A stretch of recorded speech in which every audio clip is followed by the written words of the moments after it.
ನನ್ನೆಲ್ಲ ಪ್ರೀತಿಯ ಸ್ನೇಹಿತ ಬಾಂಧವರೆಲ್ಲರಿಗೂ ನನ್ನ ಯೂಟ್ಯೂಬ್ ಚಾನಲ್ ವತಿಯಿಂದ ನಾನು ಮಾಡುವ ಹೃತ್ಪೂರ್ವಕವಾದ ನಮಸ್ಕಾರಗಳು.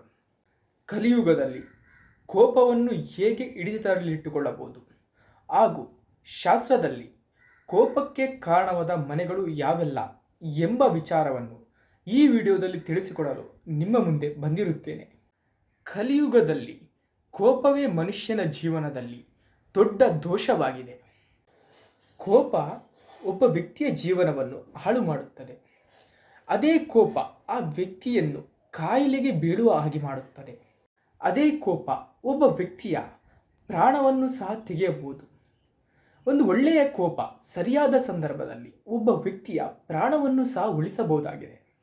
ಒಬ್ಬ ವ್ಯಕ್ತಿಗೆ ಕೋಪ ಬಂದ ಸಂದರ್ಭದಲ್ಲಿ ಆತನಲ್ಲಾಗುವ ವಿಚಿತ್ರ ವರ್ತನೆಯನ್ನು ರೆಕಾರ್ಡ್ ಮಾಡಿ ಕೋಪ ತಣ್ಣಗಾದ ಮೇಲೆ ಆ ವ್ಯಕ್ತಿಗೆ ತೋರಿಸಬೇಕು. ಇದರಿಂದ ಆ ವ್ಯಕ್ತಿಗೆ ಆತನು ಕೋಪದಲ್ಲಿ ಮಾಡಿರುವ ತಪ್ಪಿನ ಅರಿವಾಗುತ್ತದೆ. ಕೋಪ ಬಂದಾಗ ಆ ವ್ಯಕ್ತಿಯ ಬಾಯಲ್ಲಿ ಕೆಲವೊಮ್ಮೆ ಕೆಟ್ಟ ಕೆಟ್ಟ ಮಾತುಗಳು ಹೊರಬರುತ್ತದೆ. ಕೆಲವೊಮ್ಮೆ ಇದರಿಂದಾಗಿ ಆತ್ಮೀಯ ಸಂಬಂಧಗಳು ಕಳೆದುಕೊಳ್ಳಬೇಕಾಗುತ್ತದೆ. ಒಬ್ಬ ವ್ಯಕ್ತಿಗೆ ಕೋಪ ಬಂದಾಗ ನಾವು ಸುಮ್ಮನಿರಬೇಕು, ಯಾವುದೇ ಪ್ರತಿಕ್ರಿಯೆಯನ್ನು ನೀಡಬಾರದು. ಇದರಿಂದ ಕಲಿಯುಗದಲ್ಲಿ ನಾವು ಅತಿ ಹೆಚ್ಚು ಪುಣ್ಯದ ಫಲವನ್ನು ಪಡೆಯಲು ಸಹಾಯಕವಾಗಿದೆ. ಹಾಗೂ ಕೋಪ ಬಂದಂಥ ವ್ಯಕ್ತಿಯು ಜೀವನದಲ್ಲಿ ಪಡೆದಿರುವ ಅಲ್ಪ ಸ್ವಲ್ಪ ಪುಣ್ಯದ ಫಲದಲ್ಲಿ ನಮಗೂ ಪಾಲಿರುತ್ತದೆ ಎಂದು ಶಾಸ್ತ್ರದಲ್ಲಿ ತಿಳಿಸಲಾಗಿದೆ.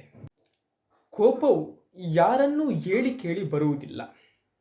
ಜ್ಯೋತಿಷ್ಯದಲ್ಲಿ ಕೋಪವನ್ನು ತಂದುಕೊಡುವ ಕಾಂಬಿನೇಷನ್ಗಳೆಂದರೆ 3-8-12, 5-8-12, 6-8-12 ಇಂಥ ಕಾಂಬಿನೇಷನ್ಗಳು ಯಾವ ವ್ಯಕ್ತಿಯ ಜಾತಕದಲ್ಲಿ ದಶ ಭುಕ್ತಿ ಅಂತರ್ಭುಕ್ತಿಗಳಲ್ಲಿ ಹಾಗೂ ಅನೇಕ ಗ್ರಹಗಳಲ್ಲಿ ಬಂದಿರುತ್ತದೆ, ಆ ವ್ಯಕ್ತಿಯ ಜೀವನದಲ್ಲಿ ಅತಿ ಹೆಚ್ಚು ಕೋಪವನ್ನು ಈ ಕಾಂಬಿನೇಷನ್ಗಳು ತಂದುಕೊಡುತ್ತದೆ.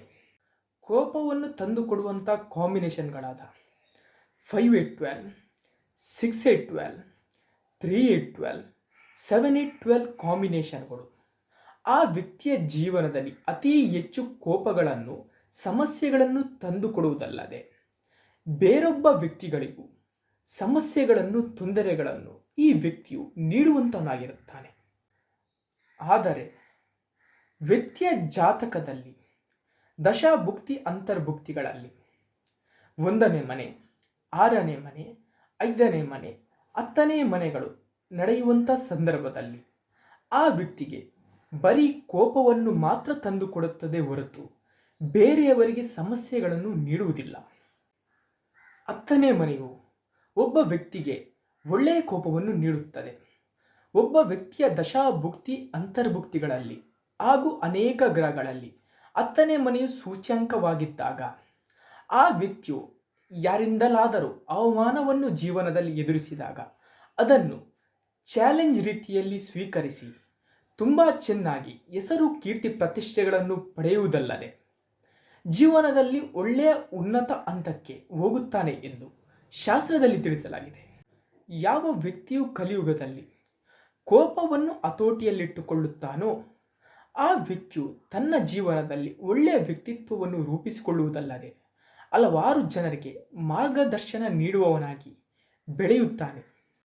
ಕಲಿಯುಗದಲ್ಲಿ ಯಾವ ವ್ಯಕ್ತಿ ಪದೇ ಪದೇ ಅತಿ ಹೆಚ್ಚು ಕೋಪಕ್ಕೆ ಗುರಿಯಾಗುತ್ತಾನೋ ಆ ವ್ಯಕ್ತಿಯ ಕೋಪವನ್ನು ತಣಿಸಲು ಶಾಸ್ತ್ರದಲ್ಲಿ ಒಂದು ಮಂತ್ರವನ್ನು ತಿಳಿಸಲಾಗಿದೆ. ಆ ಮಂತ್ರ ಏನೆಂದರೆ ಖಡ್ಗಂ ಶರಣಂ ಅಂತ. ಈ ಮಂತ್ರವನ್ನು ಕೋಪ ಬಂದಂಥ ಸಂದರ್ಭದಲ್ಲಿ ಆ ವ್ಯಕ್ತಿಯು ಯಥೇಚ್ಛವಾಗಿ ಹೇಳಿಕೊಳ್ಳುವುದರಿಂದ ಆತನು ತನ್ನಲ್ಲಿರುವ ಕೋಪವನ್ನು ಶಮನಗೊಳಿಸಲು ಈ ಮಂತ್ರವು ಬಹಳ ಉಪಕಾರಿಯಾಗಿದೆ ಎಂದು ಶಾಸ್ತ್ರದಲ್ಲಿ ತಿಳಿಸಲಾಗಿದೆ. ಕೋಪ ಬಂದಂಥ ಸಂದರ್ಭದಲ್ಲಿ ಯಾವ ವ್ಯಕ್ತಿಗೆ ಶಾಸ್ತ್ರದಲ್ಲಿ ನಂಬಿಕೆ ಇಲ್ಲವೋ, ಯಾವ ವ್ಯಕ್ತಿಗೆ ಖಡ್ಗಂ ಶರಣಂ ಎನ್ನುವ ಮಂತ್ರವನ್ನು ಹೇಳಿಕೊಳ್ಳಲು ಇಚ್ಛೆ ಇಲ್ಲವೋ ಅಂತಹ ವ್ಯಕ್ತಿಗಳು ಕೋಪ ಬಂದಂಥ ಸಂದರ್ಭದಲ್ಲಿ 20 ನಿಮಿಷಗಳ ಕಾಲ ನಿರ್ಜನ ಪ್ರದೇಶದಲ್ಲಿ ಇದ್ದು ಬರಬೇಕಾಗುತ್ತದೆ. ಇದರಿಂದ ಕೋಪದ ಸಂದರ್ಭದಲ್ಲಿ ಎದುರಾಗುವಂಥ ಸಮಸ್ಯೆಗಳಿಗೆ ಕಡಿವಾಣ ಹಾಕಬಹುದೆಂದು ಶಾಸ್ತ್ರದಲ್ಲಿ ತಿಳಿಸಲಾಗಿದೆ. ಕಲಿಯುಗದಲ್ಲಿ ಕಲಿಯ ಪಾತ್ರವೇನೆಂದರೆ, ಯಾವ ವ್ಯಕ್ತಿಯು ತನ್ನ ದುಡುಕುತನದಿಂದ, ತನ್ನ ಕೋಪದ ಸ್ವಭಾವದಿಂದ ಬೇರೆ ವ್ಯಕ್ತಿಗಳಿಗೆ ತೊಂದರೆ ಕೊಡುತ್ತಾನೋ ಆ ವ್ಯಕ್ತಿಗಳಿಗೆ ಸರಿಯಾದ ಪಾಠವನ್ನು ಕಲಿಸಲೆಂದೇ ಕಲಿಯುಗದಲ್ಲಿ ಕಲಿಯು ಜನ್ಮ ತಾಳಿರುತ್ತಾನೆ ಎಂದು ಶಾಸ್ತ್ರದಲ್ಲಿ ತಿಳಿಸಲಾಗಿದೆ.